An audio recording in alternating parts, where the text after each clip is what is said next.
Another NASA spacecraft dies and says goodbye to the world in NASA's own inimitable way, making us all feel sorry for the little critter, as though it's not just a machine with no feelings at all. Damn you, NASA. You get me every time with this shit.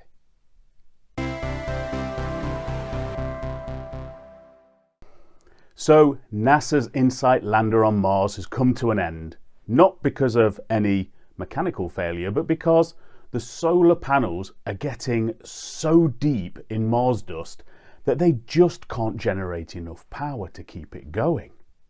If you've seen the movie The Martian or tried to watch a Mars lander descend slowly under a parachute, you'll be forgiven for thinking that Mars doesn't have any weather or atmosphere to kick up dust.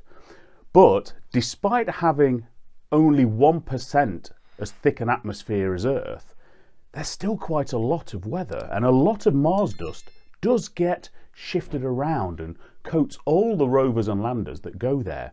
You can even see here videos taken of the dust devils that happen regularly on the Martian surface. This is one of the reasons that NASA often uses nuclear power sources rather than relying on solar panels that will eventually get too grubby to provide power. And if you were wondering why Mars's atmosphere is so thin, well, that's because the planet is smaller than Earth, so its core cooled down faster, which meant it lost the magnetic field that protected the atmosphere from the blast of the solar wind. Once the core started to solidify, the atmosphere began being lost to space, just as ours will when our core melts. But luckily, depending on your perspective, the sun will swell up and scorch all life on Earth long before the core cools, in about 4 or 5 billion years, so plenty of time to finish the box set you're on. So this lander, NASA's InSight probe, travelled to Mars on an Atlas V rocket, landing on the red planet in November 2018. So it's lasted an impressive 4 years. All that time gathering information on the interior of Mars. This wasn't one of NASA's glamorous missions, not a rover like Curiosity or Perseverance, but it landed in one place with a suite of scientific instruments to gather data. A seismometer to measure the vibrations caused by Mars's internal activity to reveal the properties of the crust, the mantle and the core.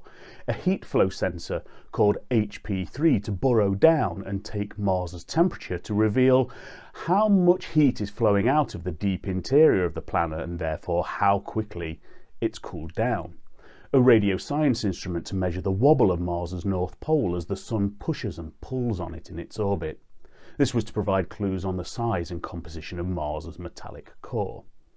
Then it has a temperature sensor, a wind sensor, a super precise atmospheric pressure sensor, an arm to deploy some of the sensors, and a couple of cameras to help the NASA mission team deploy them without causing any damage to the sensors or the lander itself.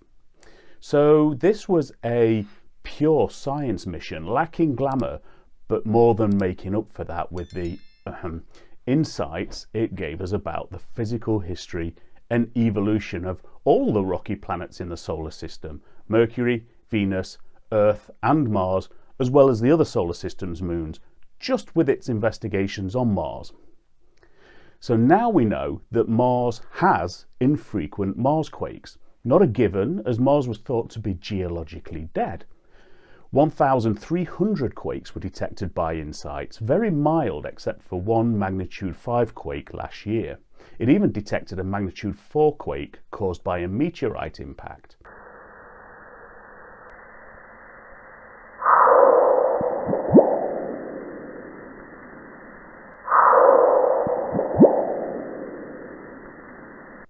And we know where on Mars gets the most, which is going to be kind of useful for when we send people.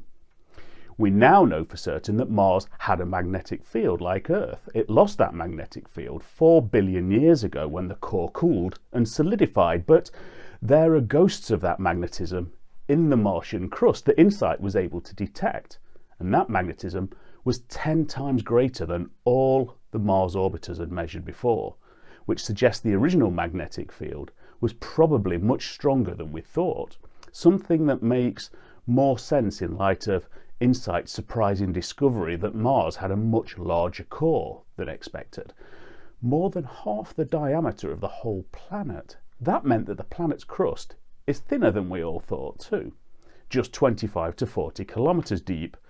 But while giving us all this rich data, it slowly began to accumulate dust on its solar panels, as you can see here.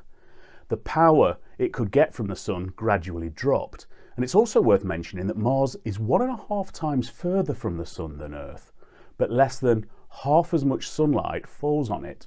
So the solar panels were already at a disadvantage when they were fresh and clean. As the power dropped so much that it couldn't function in typical fashion, NASA sent an anthropomorphic tweet from the robotic lander saying, "My power's really low, so this may be the last image I can send. Don't worry about me though. My time here has been both productive and serene.